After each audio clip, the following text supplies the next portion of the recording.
ایک خاتون جو اس وقت پنجاب کے اوپر مسلط ہے اس کی ذاتی انا کو تسکین پہنچانے کے لیے ان خواتین کے ساتھ زیادتی کر رہی ہیں۔ عمران خان صاحب نے ایک بیان دیا، انہوں نے کہا کہ بشرا بی بی کو زہر دیا جا رہا ہے، بشرا بی بی کو کچھ ہوتا ہے تو اس کے براہ راست ذمہ دار جنرل عاصم منیر ہوں گے۔ بسم اللہ الرحمن الرحیم، السلام علیکم، میں ہوں گلفام چودھری، آپ دیکھ رہے ہیں تطویر میڈیا۔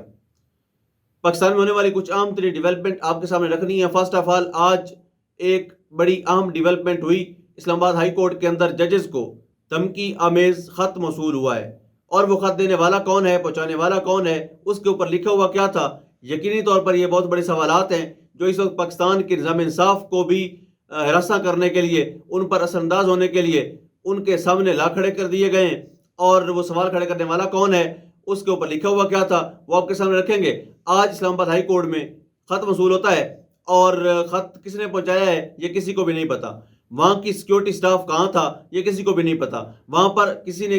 کس کو خط رکھتے ہوئے دیکھا ہے، کیا خط پہنچانے والے کا کچھ پتا ہے، تو اس کا جواب ہے بالکل بھی نہیں۔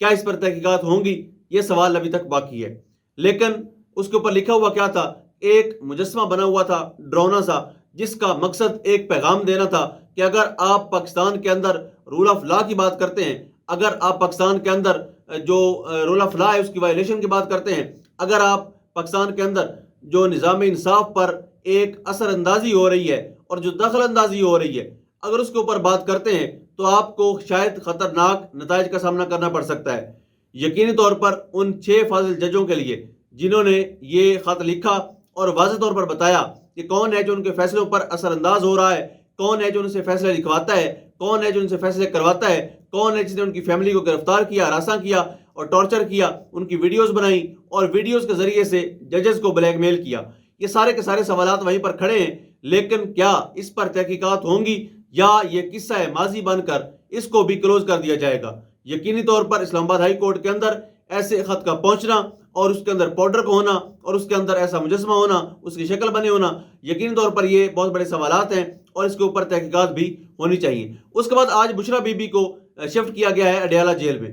انہوں نے جب ان کی شفٹ کیا گیا وہاں پر، عمران خان صاحب نے ایک بیان دیا، انہوں نے کہا کہ بشرا بی بی کو زہر دیا جا رہا ہے اور ان کے جلد پر اور زبان پر نشانات ہیں۔ خاص انہوں نے یہ بھی کہا کہ جو بنی گالہ ہے ان کے اوپر اس وقت ISI کا کنٹرول ہے، اور وہاں پر جتنے بھی معاملات ہو رہے ہیں وہ ایجنسی اپنے کنٹرول سے کر رہی ہے، اور وہاں پر اگر بشرا بی بی کو زہر دیا گیا اور اگر نقصان پہنچایا گیا، یعنی انہوں نے واضح طور پر یہ خدشہ ظاہر کیا کہ شہباز شریف صاحب کے خلاف جو گواہ تھے وہ سارے کے سارے اچانک سے ہارٹ اٹیک سے مرے ہیں۔ تو میرے ذہن میں یہ ابہام ضرور ہے، یہ سوال ضرور ہے کہ اگر بشرا بی بی کو کچھ ہوتا ہے تو اس کے براہ راست ذمہ دار جنرل عاصم منیر ہوں گے۔ یہ کہنا تھا عمران خان صاحب کا، اور انہوں نے سارے کا سارا ملبہ ISI پر ڈالا۔ اس کے بعد بشرا بی بی کی میڈیا سے بات ہوئی، انہوں نے کہا کہ مجھے شب معراج کو زہر دیا گیا تھا اور ہارپک دیے گئے تھے، کھانے کے اندر 3 قطرے ملائے گئے تھے، جس کے بعد میرے سینے میں معدے میں جلن رہتی ہے۔ اور انہوں نے واضح طور پر کہا بھی صحیح کہ مجھے جیل کے اندر سے کسی نے بتایا، انہوں نے ساتھ یہ بھی بتایا کہ میں ان کا نام نہیں لوں گی، لیکن مجھے کسی نے بتایا کہ آپ کو زہر دیا گیا ہے۔ اور خاص طور پر عمران خان صاحب کی طرف سے ایک مطالبہ سامنے آیا ہے کہ ڈاکٹر عاصم جو اس وقت شوکت خانہ میں ڈاکٹر ہیں، ان سے چیک اپ کروایا جائے، معائنہ کروایا جائے۔ جو پہلے جن ڈاکٹرز نے معائنہ کیا ہے وہ جونیئر ڈاکٹر ہیں اور ان کے اوپر ان کو اعتماد نہیں ہے، لہٰذا ایک نئے جو ڈاکٹر کی ٹیم ہے، ڈاکٹر عاصم جو ان کے فیملی ڈاکٹر ہیں، ان کے ذریعے سے چیک اپ کروایا جائے۔ اب دیکھتے ہیں کہ چیئرمین PTI کی درخواست قبول ہوتی ہے، کیا ان کی مسز کا چیک اپ کروایا جاتا ہے یا نہیں۔ اور انفارچونیٹلی ایسا پاکستان میں رواج بن چکا ہے کہ کسی کی ذات کو انا کو تسکین پہنچانے کے لیے وہ کسی بھی حد تک گرتے ہیں، اور ہم نے ان 2 سالوں میں بڑے بڑوں کو اس حسد کی آگ میں گرتے ہوئے دیکھا ہے، بڑے بڑوں کو اس حسد کی آگ میں کڑتے ہوئے دیکھا ہے، بڑے بڑوں کو اس حسد، بغض اور عناد کے اندر سڑتے اور بجھتے ہوئے دیکھا ہے۔ یقینی طور پر یہ جو بڑے بڑے مسند پر بیٹھے ہوئے لوگ ہیں اور بڑے مسند پر بیٹھے بونے لوگ جو ہوتے ہیں، وہ جب ان کی اپنی ذات کی بات آتی ہے تو وہ رول آف لا کو بھول جاتے ہیں، آئین کو بھول جاتے ہیں، قانون کو بھول جاتے ہیں۔ لیکن یاد رہے کہ حاکمیت اللہ رب العزت کی ہے، آئین اور قانون کی ہے۔ میں بھی ایک جرنلسٹ یا کوئی بھی ایک جرنلسٹ ہمیشہ سے آئین اور قانون کا پاسدار ہے، کسی ایک شخص کو جواب دہ نہیں ہے۔ اب دیکھنا ہوگا کہ پاکستان کے جوڈیشری کیا جو انہوں نے آزادی کے لیے قدم بڑھایا ہے، اس پر وکلاء نے بھی واضح طور پر ان کا ساتھ دینے کا اعلان بھی کیا ہے۔ اس کے اوپر قاضی فیضیسہ ہوں یا جسٹس عامر فاروق ہوں، وہ کس حد تک اپنا رول پلے کرتے ہیں۔ اس وقت تک جو قاضی صاحب کا کردار ہے وہ یقینی طور پر ایک تاریک کردار ہے اور نیگیٹو الفاظ میں یاد کیا جائے گا، تاریخ کے کوڑے دان میں پھینکا جائے گا اب تک جو کردار ہے۔ یعنی اگر ہم عدالتوں کی بات کریں تو آج صنم جاوید خان اور عالیہ حمزہ کو ایک دفعہ پھر میاں والی کے مقدمے میں گرفتار کر کے سرگودا کی عدالت میں پیش کیا گیا، اور وہاں پر موجود جج صاحب نے اتنا بھی جاننا گوارا نہیں کیا کہ یہ خواتین کب سے جیل میں ہیں، ان کے اوپر چارجز کیا ہیں۔ یہ سارا کچھ جانے بغیر انہوں نے 14 دن کا جسمانی ریمانڈ دے دیا۔ انفارچونیٹلی انصاف کے منہ پر یہ بہت بڑا تماچا ہے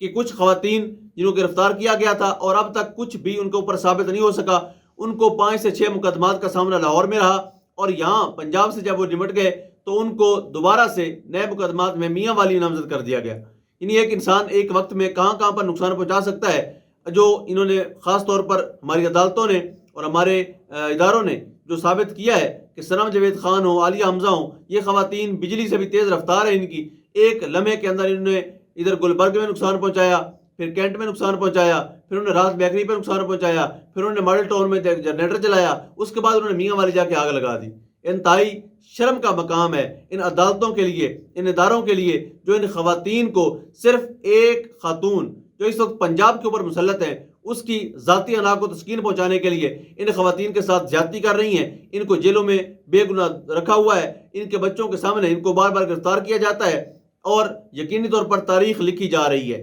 جتنے بھی کردار ہیں یاد رکھے جائیں گے۔ میر جعفر اور میر صادق کی طرح ان کرداروں کو بھی فراموش کرنا کسی کے لیے بھی ممکن نہیں ہوگا، اور یہی کردار ہوں گے کل کو یہ آئینے میں اپنی شکل نہیں دیکھ سکیں گے۔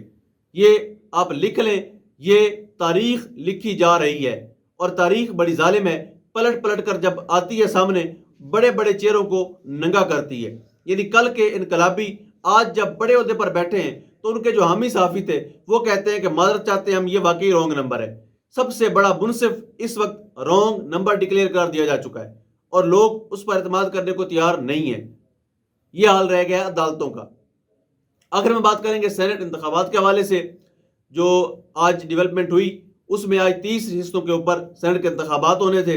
اور جو کے پی کے میں انتخابات ہیں وہ ملتوی کر دیے گئے ہیں۔ حالانکہ وہاں پر الیکشن کا عملہ بھی موجود تھا، سارا کا سارا سامان بھی بچایا گیا، اور 9 بجے پولنگ شروع ہونی تھی، سارے اراکین اسمبلی وہاں پر پہنچ چکے تھے، لیکن پولنگ کیوں نہیں ہوئی؟ بنیاد اس کو بنایا گیا کہ جو مخصوص نشستیں ہیں جو ناجائز طریقے سے فارم 47 والوں کو دی جا رہی ہیں، یعنی جو پارٹی 100 سیٹیں جیتی ہیں ان کو کوئی مخصوص نشست نہیں ملے گی، لیکن جو پارٹی چند سیٹیں جیتی ہے، 3 جیتی ہے، 5 جیتی ہے، ان کو آپ 8 نشستیں دے رہے ہیں۔ تو یہ الیکشن کمیشن کا جو جانبدارانہ رویہ ہے انتہائی شرمناک ہے اور قابل مذمت ہے۔ اس کے اوپر علی بن گنڈا پور صاحب نے کہا کہ ہم اس پہ برداری نہیں کریں گے، ایسے لوگوں کی جو ناجائز طریقے سے سیٹوں پر آئے ہیں ان کی برداری نہیں ہوگی، جس پر وفاق نے اور الیکشن کمیشن نے رد عمل دیتے ہوئے یہ فیصلہ کیا کہ جب تک آپ اس پر برداری نہیں کریں گے تب تک ہم یہاں سے سینٹ کے الیکشن نہیں کروائیں گے۔ واضح رہے یہ شرمناک کردار تاریخ میں لکھے جا رہے ہیں، خواہ وہ وفاقی حکومت ہو، پی ڈی ایم 2 ہو، الیکشن کمیشن ہو، یا ان کے سہولت کار ہو۔ تاریخ کبھی کسی کو نہیں بھولتی، اور تاریخ کے اندر جو نام لکھے جاتے ہیں ان کو کوئی مٹا بھی نہیں سکتا۔ اللہ پاک وطن عزیز کا حامی و ناصر ہو۔ پاکستان زندہ باد۔